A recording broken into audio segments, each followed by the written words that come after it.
Dans les années 1970, en pleine guerre froide, l'Afghanistan se rapproche dangereusement de l'Union soviétique, toujours à l'affût d'un colonialisme territorial et idéologique. De cet expansionnisme va naître une opposition populaire dans les montagnes afghanes. Parmi ses leaders, un jeune commandant, Ahmad Shah Massoud, surnommé le Lion du Panjshir. Il s'oppose au pouvoir communiste de Kaboul et combat l'armée rouge, réputée la plus puissante du monde. On assiste alors à la naissance d'une icône.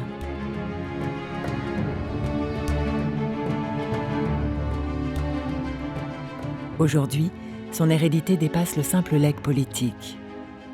Désormais incarné par son fils Ahmad, Massoud, c'est un état d'esprit, un espoir de paix, une volonté de résistance et de liberté.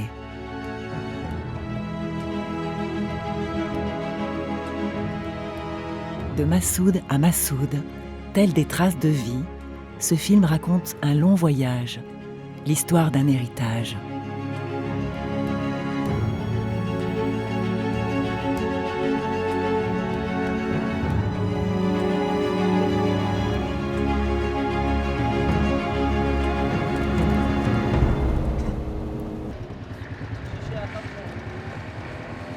When I go to Panjshir, I go back to my old self. Because my life in 2001 and 9th of September 2001, it changed drastically over a night. In the span of 24 hours, my life from being a child, a very cheerful, happy child, the next day I had to be a 49 years old man, like my father. I had to forget about my friends. I had to forget about things I love to do. I had to forget about things that I enjoy to do. And I had to change over that night from being a child to sitting with older people and hearing their advices and talking to them, that occasionally to events that they were just like, too big, too vast, too important, too serious for a 12 years old child. And my life changed like that. When I go to Panjshir, sometimes, when I try to be alone, I try to become that 12 years old. Yeah. I'm trying to, as much as I can, to learn from my father to continue his path. That's truly my only and main goal, that to be on his path.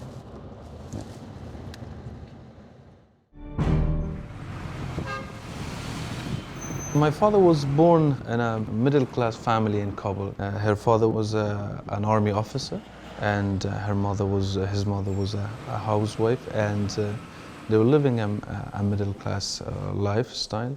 And my father went to school in Kabul, and that is school that he got to know the figures like General de Gaulle, which he was inspired from. And also, it was in that school that he studied French, and I believe it was one of the main reasons that shaped his character. But unfortunately, because of the activities in Afghanistan, because of atrocity of that government at that time, he had no choice to join the revolution, and his conscience wouldn't allow him or wouldn't leave him alone, and he had to join the revolution, and it was the beginning of everything.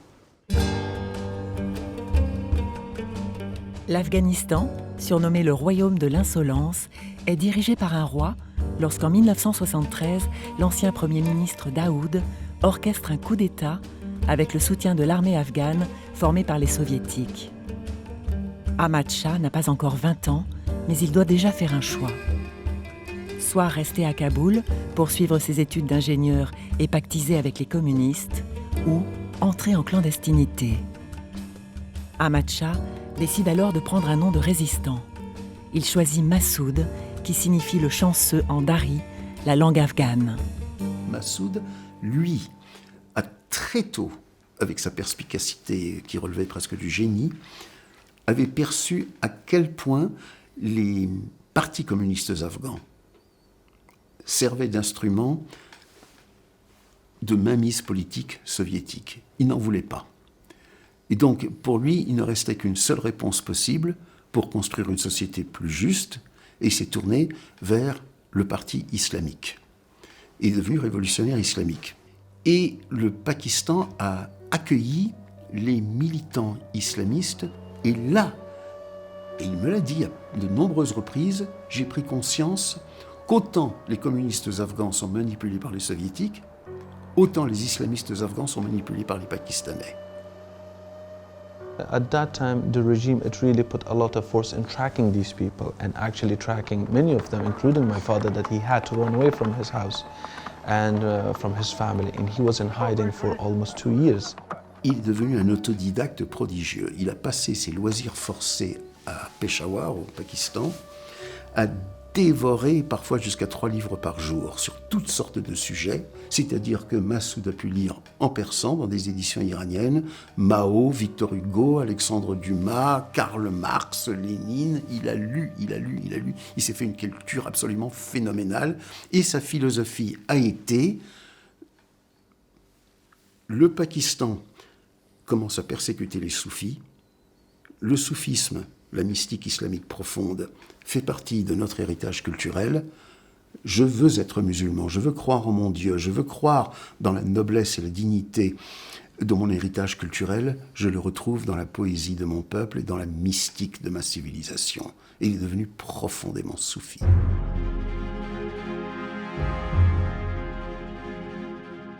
Alors que le Pakistan contrôle les mouvements d'opposants au nouveau régime afghan, à Kaboul, en avril 1978, Daoud est à son tour renversé par un coup d'État sanglant. S'ensuit une lutte intestine entre communistes afghans. Une situation qui irrite au plus haut point Moscou et son dirigeant, Léonid Brejnev.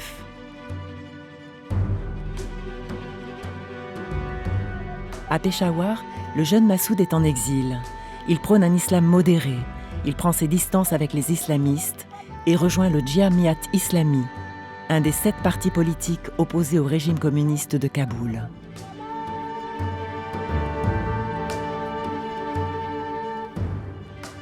Un Français va passer plusieurs semaines avec lui, une rencontre méconnue. Et, resté coincé au fond d'une boîte, quelques photographies inédites prises par l'un des plus talentueux photographes du XXe siècle. Son nom, Raymond Depardon. Vous êtes allé une seule fois en Afghanistan ? Oui. J'avais un peu une déprime, comme ça, une relation personnelle qui ne marchait pas très fort. Et je me suis dit, bon, je suis reparti faire des photos, là maintenant en noir et blanc, donc à Beyrouth, où j'ai fait des photos où je connaissais, bien sûr, j'ai tout de suite été aux endroits, et puis je suis resté avec des combattants, et c'est comme ça que j'ai fait cette fameuse photo du combattant qui court, puisqu'il m'a dit, il faut passer avec moi. Donc au grand angle, en courant, j'ai fait la photo comme ça. Et puis au bout d'une semaine, 10 jours, j'en ai un peu marre de vivre dans des caves comme ça. Je vois des dépêches qui arrivent d'Afghanistan et des réfugiés qui se réfugient au Pakistan. Je dis, tiens, qu'est-ce qui se passe en Afghanistan ? On savait un peu déjà ça. Mais c'était pas très clair. Et puis en discutant, on s'aperçoit qu'il y a un vol Pakistan Airways qui passe dans la nuit à 2h du matin de Beyrouth et qui arrive à 6h du matin à Karachi. Et qui après, il y a une correspondance sur Peshawar. Je dis, bon, après tout, j'ai rien à perdre. Je prends l'avion. Et puis en parlant comme ça, avec mon anglais très approximatif, parce que je suis pas très à l'aise avec cette langue. Je suis fait partie de ces générations qui a pas appris l'anglais, qui n'a pas été à l'école. Moi, je me suis arrêté au certificat d'études. Je dis, mais est-ce qu'on peut aller en Afghanistan avec vous ? Oui, il me dit oui. Et puis, je sais pas, j'ose un truc incroyable. Et je dis, vous n'auriez pas un guide qui parle français ? Je me suis dit, bon, voilà. Et puis, à 11h du soir, j'entends frapper à ma porte dans mon petit hôtel de Peshawar, et un monsieur très timide arrive. Et il dit, je suis votre guide, et c'est moi qui vais vous accompagner. Et il faut qu'on aille demain matin au bazar pour qu'on achète des vêtements. Et c'est là qu'il me dit, vous avez des yeux clairs, ça ne posera pas de problème. Moi, je vais leur dire que tu es un Afghan qui rentre au pays et qui est muet, handicapé. Et donc, tu ne parleras pas. Bon, on ne m'avait jamais fait ce coup-là, mais je me suis dit, après tout, On prend l'avion jusqu'à Chitral le lendemain. Et après, on marche un petit peu en direction du Nouristan. Avec notre ami Massoud, que je connaissais que son prénom. Mais en fait, il était très jeune encore. Il avait une vingtaine d'années, quoi. Donc le Nouristan, c'était aussi parce que je pense qu'il était frontalier avec le Pakistan et ils étaient plus déjà avancés dans la rébellion. Et là, un voyage hallucinant, quoi. C'est-à-dire que tout le monde était en armes. Alors c'est une photo que j'aime beaucoup, ça. Parce que c'est ça que, voilà ils sortaient les prisonniers de partout. Ils les alignaient contre les murs, comme ça. C'était très calme, en fait. C'était des Afghans, comme eux, qui étaient d'une autre tendance. On savait bien qu'ils allaient les libérer, qu'ils n'allaient pas les tuer. Mais ils les alignaient contre un mur. Ça rappelle des mauvais souvenirs, comme ça. Des fois, ils les laissaient assis, comme ça.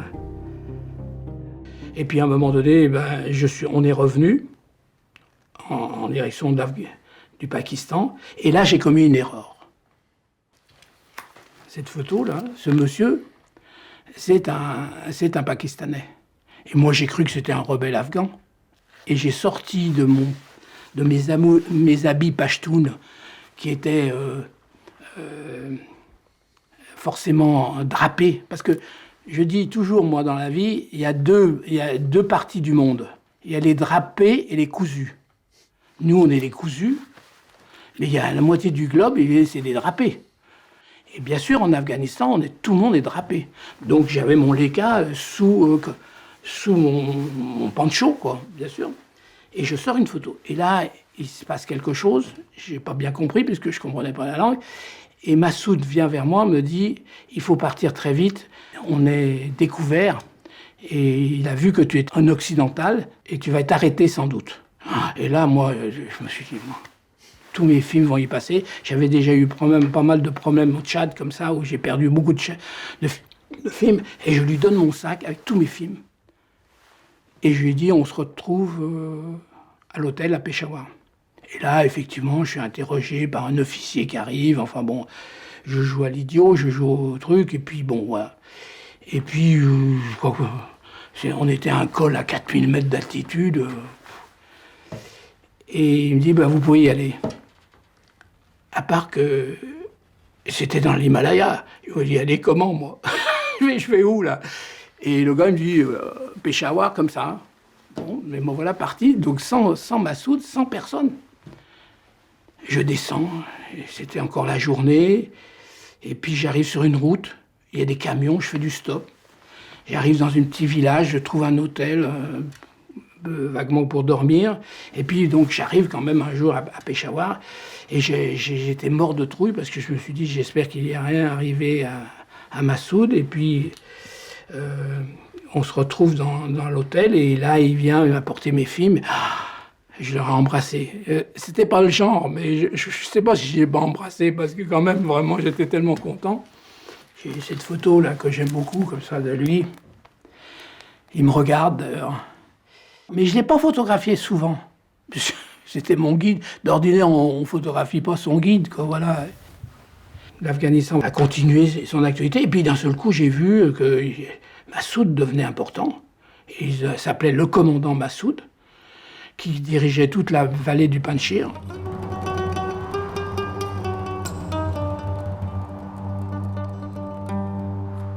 Quelques semaines après cette rencontre, Massoud retourne dans son Panjshir natal. Les Moudjahidines, les combattants à l'origine de la résistance au pouvoir communiste de Kaboul, le nomment commandant.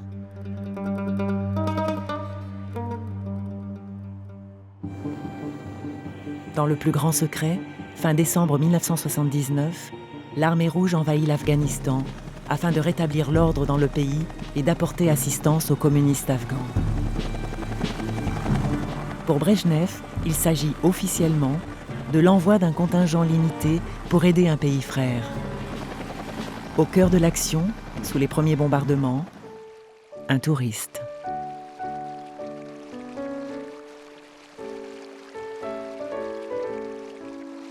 En fait, moi je suis allé à la recherche de la limite orientale de la truite Fario. Et Finalement, c'est dans un petit ruisseau, un sous-affluent de la Kokcha, dans le Badarchan, au nord de l'Afghanistan, que j'ai trouvé les truites les plus orientales. C'était surprenant pour les Afghans parce que d'abord, ils n'avaient pas l'habitude de pêcher.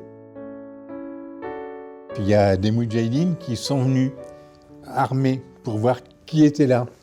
J'étais susceptible d'être un indicateur, un espion ou enfin quelqu'un dont il fallait se méfier. Donc ils me prennent et puis ils m'embarquent. Alors on redescend, on va dans la vraie vallée du Panchir. Là, c'était le jour où Massoud donnait ses séances hebdomadaires de résolution de conflits. Il recevait les paysans qui venaient apporter leurs doléances. Alors bon, pendant la guerre, c'était surtout les doléances dues au bombardement soviétique, mais il y avait aussi quelques querelles personnelles. J'ai jamais eu Saint-Louis sous son chêne, mais enfin, ça ressemblait un peu à ça. Il écoutait. Et puis, une fois que la personne lui a exposé son cas, il réfléchissait un moment. Et puis il disait, bon, voilà, c'est simple, tu vas faire ci, tu vas faire ça.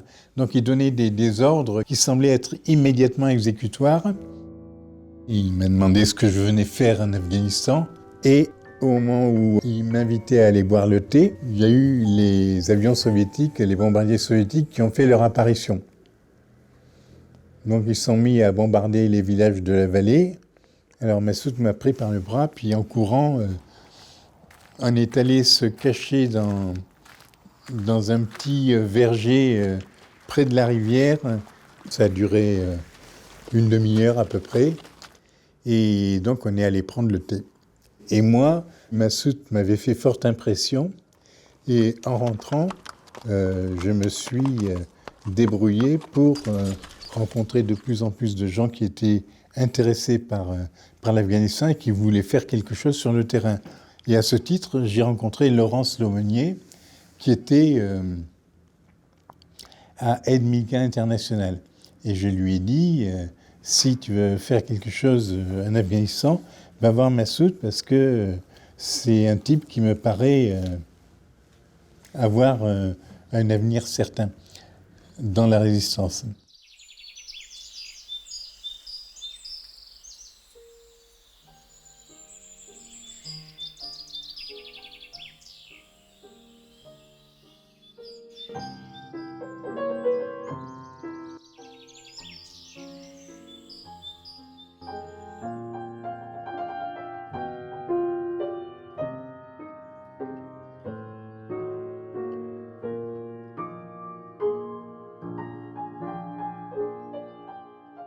On était peu à aller en Afghanistan dans les années 80. Et Jean-José me raconte qu'il a rencontré un commandant qui avait envie d'organiser les choses. Et ça me touchait beaucoup parce que quand tu montes une mission médicale, il faut penser à la suite, sans nous. Donc s'il était capable de nous aider à mettre en place un système local, ça nous intéressait beaucoup. Je suis parti avec Laurence L'aumenier. On a fait un voyage d'une douzaine de jours, à pied, donc avec un convoi de moudjahidines organisé par le Jamiat Islami pour ravitailler le Panchir en armes. Et sur ce convoi, quelques chevaux chargés de nos médicaments, de matériel médical. Et au bout de ces 12 jours extraordinaires de voyage, là, on est encore en hiver, les montagnes sont enneigées. Et c'est dans l'arrivée du Panchir qu'on a été reçus dès le premier jour par Massoud qui nous a accueillis. Massoud l'avait compris dès le départ que ça serait une guerre de 20 ans, au moins. Et donc, la première fois que je l'ai rencontré, j'ai simplement expliqué qu'on venait ici s'il était d'accord, qu'il nous mette à disposition d'un local, qu'on puisse transformer en hôpital, et surtout qui nous envoie des candidats pour être des étudiants. On allait passer la moitié de notre temps, pas seulement à soigner des blessés ou des malades, mais la moitié du temps allait être dévolue pour former des étudiants. When they went to Afghanistan, they saw many leaders, they saw many figures, but they found one young man who could speak French, who were in the mountains just like the other military leaders and Mujahideen leaders. But he was speaking about women's right, human's right, the people having freedom in the time of war. That the people and those French men and women who went to Afghanistan, they really connected with him through those values. That Ahmad Shah Massoud himself, he got and he was taught those values in the French Lycée of Istiqlal and French school. À l'époque, et je m'en rends compte aujourd'hui parce que 40 ans après, ce n'est plus le cas, il y avait quand même cette ambiance de sans frontiérisme qui avait été quand même très français au départ, et donc j'ai été baigné un peu là-dedans. C'était une cause. On était dans ces périodes de cause, en 68, 69, 70, on était tous là-dedans. Et c'était une belle cause. Le peuple afghan avait été envahi et en disant ça, on était aussi prêt à soigner des Russes. Je veux dire, il n'y avait pas d'engagement politique vraiment de notre part. C'était vraiment un geste humain. C'était de l'humanitaire, comme on dit. Des dizaines d'équipes médicales se succéderont ainsi, au péril de leur vie, pour soigner la population locale et les combattants de Massoud. De ces missions humanitaires vont naître des liens très forts. De retour en France, les French Doctors deviendront les premiers ambassadeurs de la cause afghane.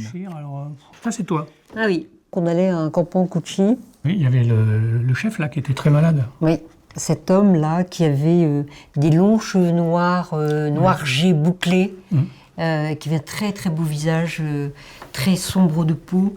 Et il y avait son petit garçon qui venait régulièrement me voir pour me demander de passer voir son père. Donc il avait une tuberculose osseuse, il avait une tuberculose, il y avait un mal de potes. Ouais. Et oui, il était en train d'en mourir, hein. Il était très très atteint. Ouais. Ça, c'est des soins à l'hôpital, un Mouch qui a sauté sur une petite mine qui a arraché un pied. Ils arrivaient, en général, ils avaient perdu beaucoup de sang, ils étaient assez blancs, exsangues. Il fallait commencer par les retaper en les transfusant. La pratique de la médecine, elle était désintéressée. Elle était intéressante parce que complètement désintéressée. J'avais un idéal humanitaire de protéger les plus faibles contre les plus forts, etc. Et quand j'ai entendu parler de ça, je me suis dit, je veux partir faire de la médecine en Afghanistan. Et donc, je suis allée voir MSF qui m'ont dit, vous n'avez pas du tout le profil, c'est pas vous, allez apprendre l'anglais et revenez, on verra plus tard. Et j'ai entendu parler de l'AMI, donc je suis allée voir l'AMI, et qui m'ont dit, oui, pourquoi pas. Et donc, 2 ou 3 mois après, je suis partie, sans connaître rien, ni de l'Afghanistan, ni du Panjshir, ni de Massoud. Et c'est en préparant les bagages, les médicaments, etc., que j'ai commencé à entendre tout ce qui se passait, à entendre parler de Massoud. Mais sinon, avant, je ne connaissais rien du tout. Et d'ailleurs, je n'ai vraiment capté l'importance de la résistance et de Massoud qu'en arrivant là-bas, qu'en arrivant sur place. Moi, quand j'ai été en Afghanistan, je ne parlais pas un mot de persan. Ce qui fait que quand on se retrouve en Afghanistan dans ma situation, on a une régression très infantile. Parce qu'on se retrouve dans une situation de guerre où on se confie totalement sa sécurité à des gens qu'on ne connaît pas. On ne parle pas la langue, donc on ne comprend rien. On dépend d'eux totalement d'un point de vue de la nourriture, de l'hébergement. Donc on est comme un petit enfant, quoi. Les seules choses où on a une compétence d'adulte, c'est dans notre métier de médecin. Et de rencontrer Massoud, jeune, accueillant, qui parle français, c'était une bouffée d'oxygène, quoi. Passer des moments qu'on a passés avec lui, c'était agréable. Ça nous redonnait du courage. Enfin, moi, ça me redonnait du courage et l'envie de rester. Pour ce tout jeune commandant, ces French Doctors sont un don du ciel. Aux côtés de Massoud, les médecins français vont s'impliquer au-delà de leur mission. Ils vont participer au développement de la vallée, aider Massoud et la résistance afghane. Ahmad Shah Massoud, ce qui l'intéressait, c'est de mettre en place des systèmes. C'est-à-dire, quand il nous a vus arriver, il a entrevu rapidement qu'il pouvait mettre un système de santé dans la vallée. En nous utilisant, et nous on ne demandait que ça, mais de le prolonger pour en faire un système afghan. Et donc, on a mis en place cet hôpital, on a mis en place cette formation d'étudiants, et quand les offensives arrivaient, il reprenait la main, et c'est lui qui décidait où est-ce qu'il allait dispatcher les 17 étudiants sur le front, dans la vallée, pour les civils. C'est lui qui décidait. Massoud avait confié les Occidentaux qui venaient travailler dans le Panjshir, avait confié l'hébergement et la nourriture à Coco Siddiq. C'est un gars qui avait bossé à Kaboul et qui avait l'habitude de recevoir les Occidentaux, de leur faire à manger. Bon, la journée, on l'a passée dans l'hôpital. On avait un cuisinier qui faisait à manger, et le soir, on mangeait chez Coco Siddiq. Puis on passait des longues soirées à discuter, des fois avec Massoud quand il venait passer une soirée avec nous. Et ces soirées, qu'est-ce qu'on fait dans les soirées afghanes? On boit du thé, mais du thé et du thé et du thé. Quand la théière est vide, il y en a une autre qui arrive, mais on buvait des litres de thé.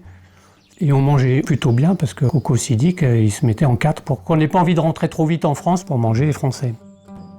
اینجا کمی دکتراش آمد زندگی مجاهدین سرمون فرانسوی ها بود یعنی زخمی شود ما دوا نداشتیم دوا خوب یعنی کم گیاه بودن به کوه مرا یک بوته بود او را روغن هم نبکوره تریش بکن دوا میچکن بایزی بکن در زخم مرمی میمونیم در کلیج در پاش او تتانوس نمیشد بوی نمیگرفت او را میمون این تا امروز موند تا امروز که میگن ما میگم که خانه از آمرشاست یعنی خانه کسی رو میگم یعنی خانه آمرشا بود که یعنی مجاهدین بود ما بینش مجاهدین بود.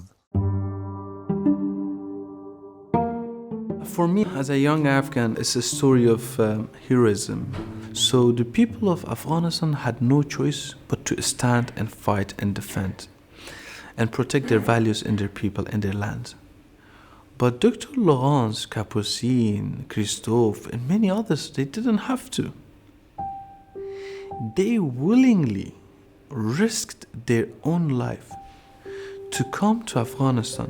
That is why for Afghans, for us, Laurence, Capucine, and others, they are no less than any other heroes of Afghanistan who fought, who sacrificed, and who stood by his country.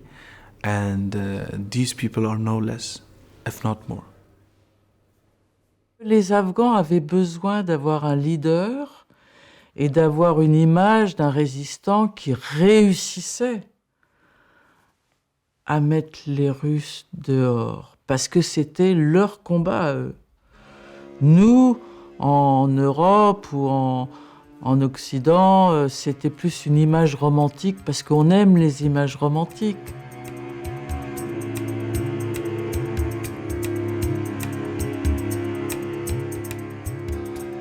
On rentre de cette mission et là j'ai découvert notre regretté Christophe de Ponfilly et notre ami Jérôme Bonny qui arrivent effectivement un peu les pieds nickelés, quoi. Ils prennent leurs vacances pour aller 5 semaines en Afghanistan. Ils cherchent leur chemin comme nous, on a cherché notre chemin. Et j'ai fait la même chose que Jean-José Puig avait faite. Je leur ai dit, il y a un type formidable à les filmer. Je leur ai parlé de Massoud.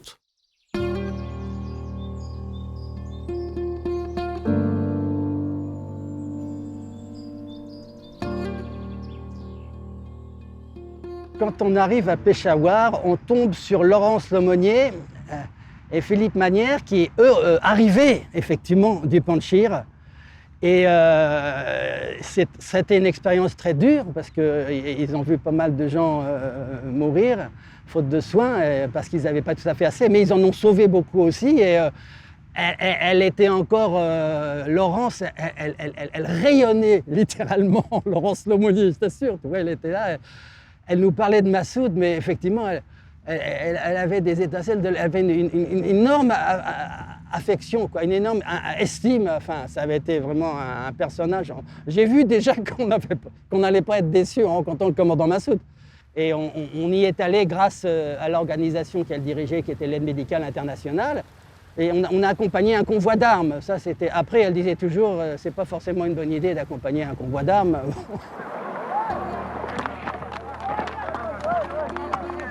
Notre destination, la vallée du Panjshir, à 50 km au nord-est de Kaboul. Pour l'atteindre par la voie du nord, ces hommes doivent franchir 3 cols à plus de 5000 mètres d'altitude, soit 400 km d'un parcours accidenté, 10 jours de marche, 15 heures par jour, dormant derrière de simples abris de pierre, longues escalades interminables, à pic, à travers d'invraisemblables champs de cailloux qui rendent la progression infernale. Nous venons de passer la frontière afghane il y a 5 heures à peine, et déjà dans ce paysage qui peut sembler idyllique, nous sommes en pleine ignominie. Shah Mansour, un des moudjahidines de ce groupe, vient d'être victime d'une bombe antipersonnelle. Les mines antipersonnelles sont des mines qui sont parachutées, qui sont envoyées par les hélicoptères soviétiques dans le paysage, un peu partout, qui sont à la couleur du terrain et sur lesquelles les gens peuvent marcher et être estropiés. Exception faite des mines, aucun signe de la présence soviétique. Les cols trop hauts ne peuvent être contrôlés par des hélicoptères. Il a fallu faire aller-retour 1 millier de kilomètres à pied dans les montagnes de l'Hindu-Kush. Je me souviens, c'était complètement insensé, quoi. Pour nous, c'était inconcevable. On avait un faible entraînement sportif. On s'est retrouvés à passer des cols à 5000 mètres d'altitude pour arriver dans la vallée du Panjshir et découvrir Massoud, découvrir l'organisation qu'il était en train de mettre sur place. Alors, on n'avait pas eu de photos avant, hein. La vérité, c'est que quand je l'ai vu la première fois, il m'a fait penser à Bob Dylan, qui est un chanteur que j'adorais. Il était complètement nature dans son rôle de jeune commandant, et je fais l'interview avec lui sur comment il arrive à tenir tête à l'armée la plus puissante du monde avec 5000 hommes. Interview intéressante d'ailleurs dans toutes les réponses. Il est tout à fait naturel d'ailleurs. Par exemple, quand il me dit, mais vous savez, nos hommes, la première réponse c'est que nos hommes, ils n'ont pas peur de la mort, ils n'ont pas peur de mourir. Et parce qu'ils savent que s'ils meurent, ils vont gagner le Jannat. Alors, moi je ne connais pas le mot Jannat. Alors j'ai la djihad. Non, le Jannat. Le jardin de Dieu, il me fait un grand sourire. Le jardin de Dieu, vous connaissez. Ils ont réfléchi comme ça, ils ont que nous, si nous mourons, nous gagnons Jannat. La djihad? La djihad. C'est-à-dire la guerre sainte. Jannat. Jannat. Le jardin de Dieu. Oui. Vous connaissez? C'est-à-dire que les moudjahides qui meurent gagnent le jardin de Dieu. Gagnent le Jannat. Grâce à l'incroyable épopée des premiers French Doctors et à ce tout premier reportage, le héros de la résistance afghane a désormais un nom et surtout un visage. Sa situation d'assiégé par les troupes soviétiques renforce son image d'un David contre Goliath. Alors, sous le feu des projecteurs, Massoud attire désormais les médias. Le magazine National Geographic envoie le photographe d'origine iranienne, Reza. En 85, j'allais de village en village en attendant de le rencontrer. Et finalement, au bout du 4e jour ou 3e jour que j'étais dans la vallée, dans un petit village au milieu de discutant avec des gens, je me suis rendu compte qu'il y a une petite groupe de jeunes. Et quand ils sont rapprochés bien, donc j'ai vu dans les yeux de tous les gens du village qu'il s'est passé quelque chose, qu'ils ont commencé à regarder. Leur attitude, ça montrait que les gens qui descendent, c'est des gens importants.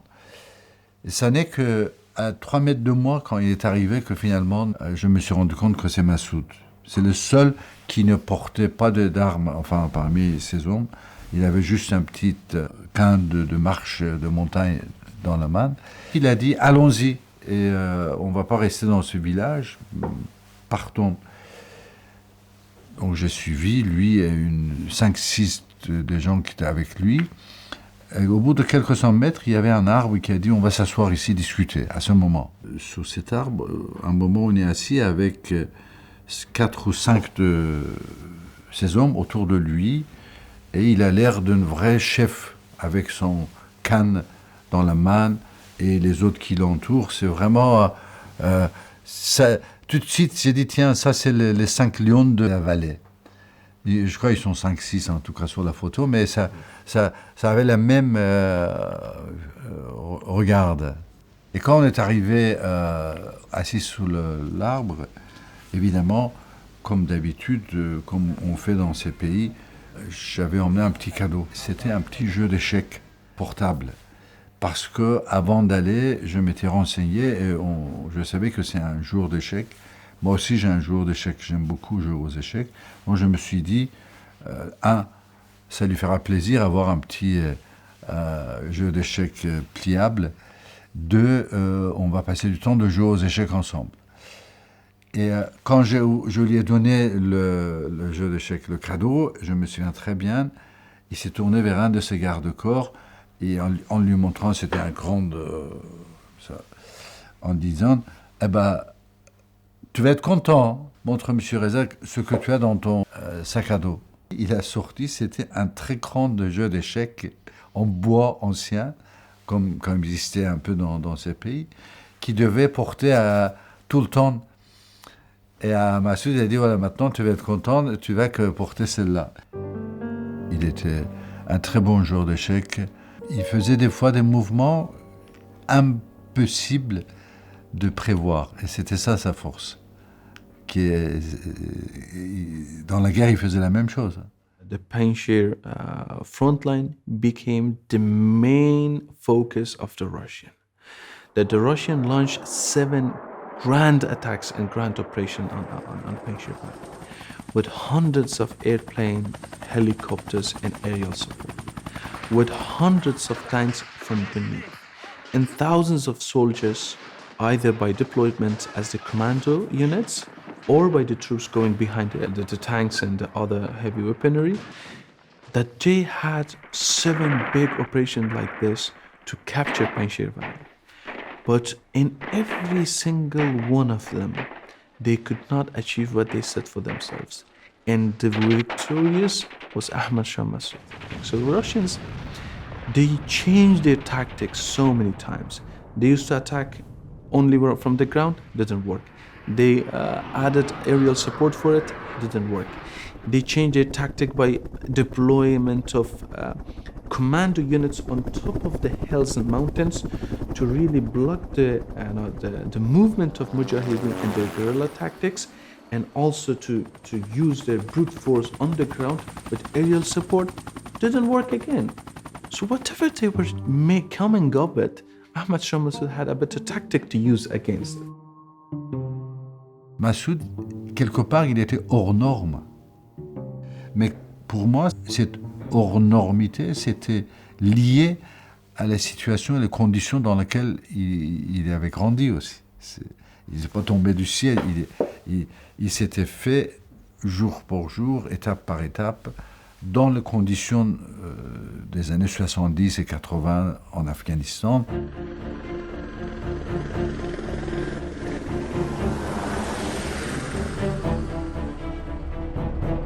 Enfin stratège, Massoud résiste aux assauts de l'armée rouge. Le chef de l'ensemble des troupes soviétiques déployées en Afghanistan, le général Gromov, dénonce le rôle des Américains.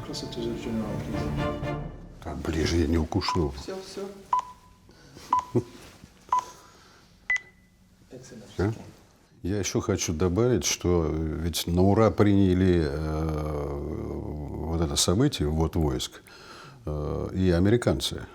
Они приняли на ура, поскольку они, собственно, и толкали Советский Союз к тому, чтобы куда-то ввязаться, чтобы Советский Союз куда-то влез, так грубо говоря. А тут подворачивается Афганистан. Лучшего для американцев не придумаешь. То есть понятно было, что теперь надо предпринять все усилия американцам, англичанам и другим странам, которые бы не только подтолкнули, а все сделали для того, чтобы Советский Союз завяз в этой войне, что и было практически решено. À partir du moment où les États-Unis ont décidé, après 1985, que cette résistance afghane durait, que l'opinion musulmane internationale était acquise à l'idée que ce n'était pas essentiellement une guerre entre Américains et Soviétiques par Afghans interposés, mais que cette résistance afghane était réelle et profonde et ô combien musulmane, c'est à ce moment-là que les Américains ont senti, avec l'administration Reagan, qu'ils avaient la couverture politique nécessaire avec leurs alliés pakistanais pour faire parvenir un armement anti-aérien au groupe de résistants. Et ça a été littéralement le jour et la nuit. Littéralement.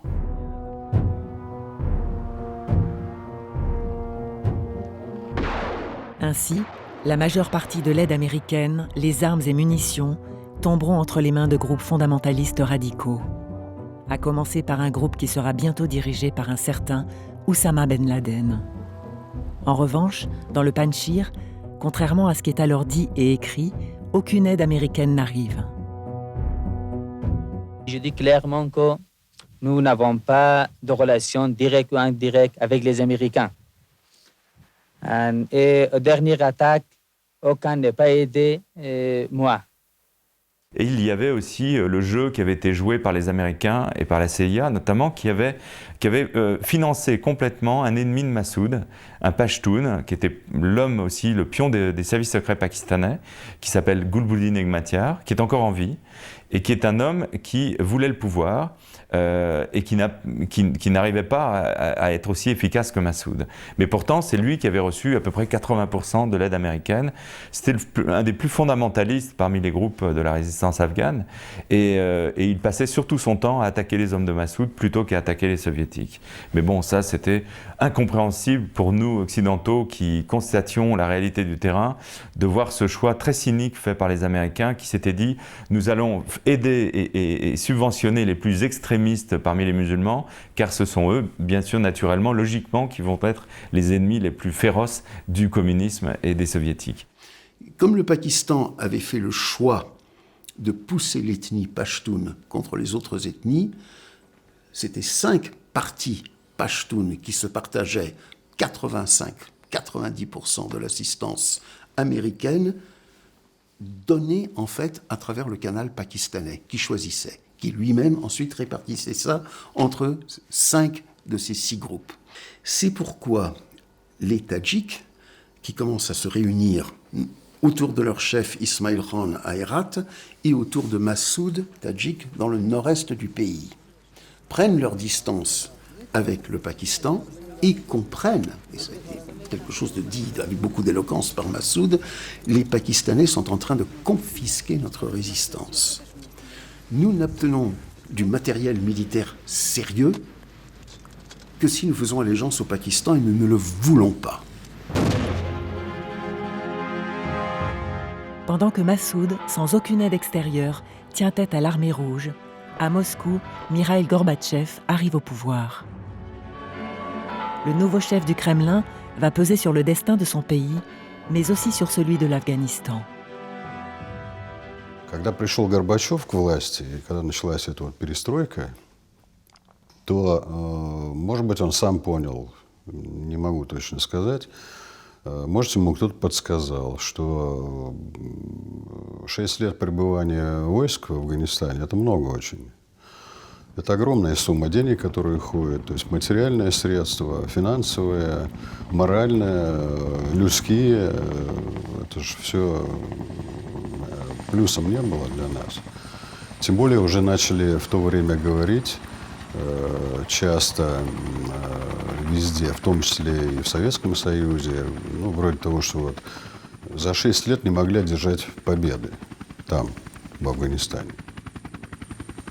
Donc Gromov et Gorbatchev derrière lui reconnaissaient en Massoud, disons, l'interlocuteur possible pour pouvoir exécuter un retrait en bon ordre, qui préserverait l'essentiel de l'ancien régime comme cadre étatique, qui assurerait l'URSS de la neutralité bienveillante éventuelle du régime qui remplacerait Najibullah.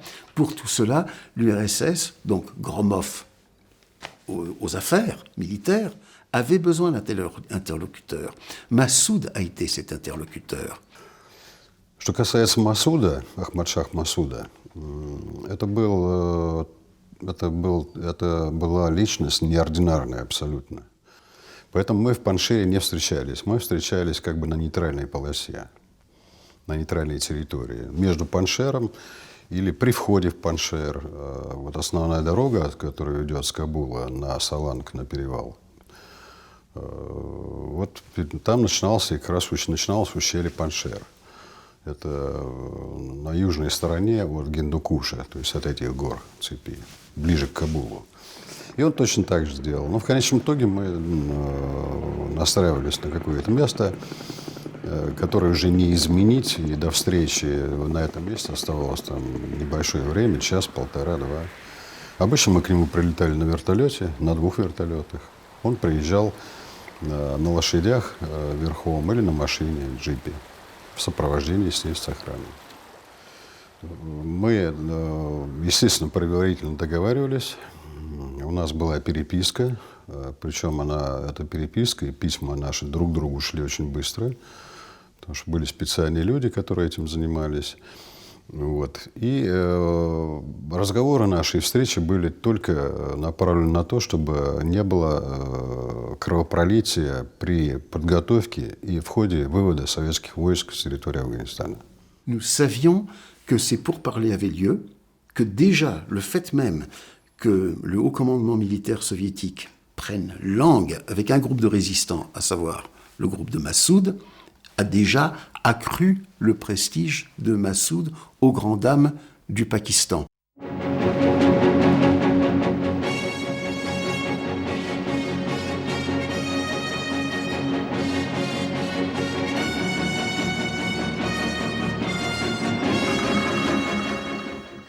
Добрый вечер. Здравствуйте, товарищи. Заявление советского правительства. Действуя в точном соответствии с Женевскими соглашениями, СССР завершил вывод советских войск из Афганистана. В этой стране не осталось ни одного советского солдата.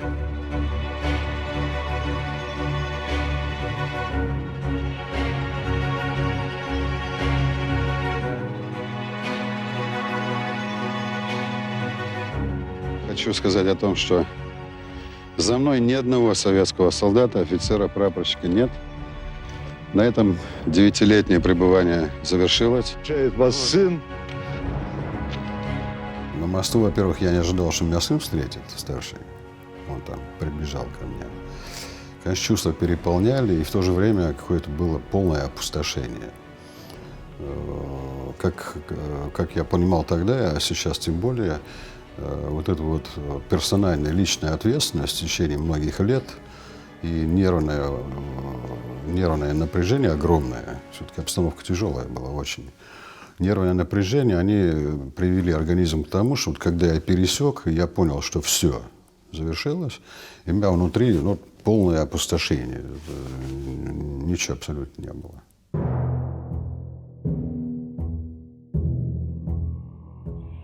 Après le retrait des soviétiques, l'heure est au bilan.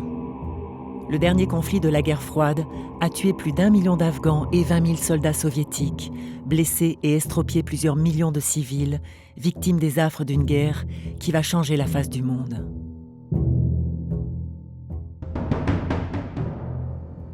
En 1991, l'Union soviétique se désintègre.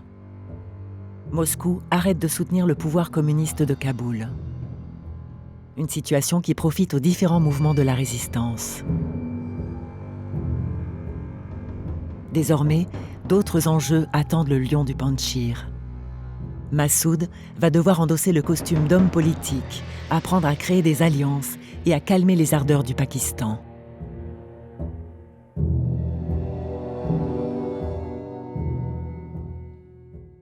That Ahmad Shah Massoud says that Mujahideen still are not ready to conquer and to take over Kabul, that there will be a lot of problem between Mujahideen factions and Kabul. We need at least 2 years to solve these internal problems between Mujahideen and to establish a government to be able to control and rule in Kabul. Ahmad Shah Massoud was still hopeful that the leaders of Peshawar would come into an agreement themselves, because he would not and he did not see himself and perceive himself as the leader. He saw himself as a military force that will provide situation for the political leaders to make a government in Kabul.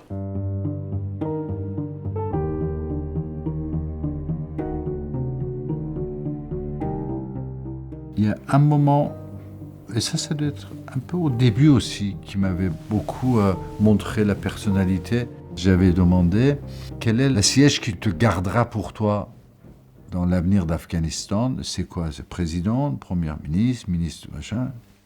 Et il n'avait pas beaucoup réfléchi ni hésité de me répondre que le meilleur, si je peux avoir, c'est le...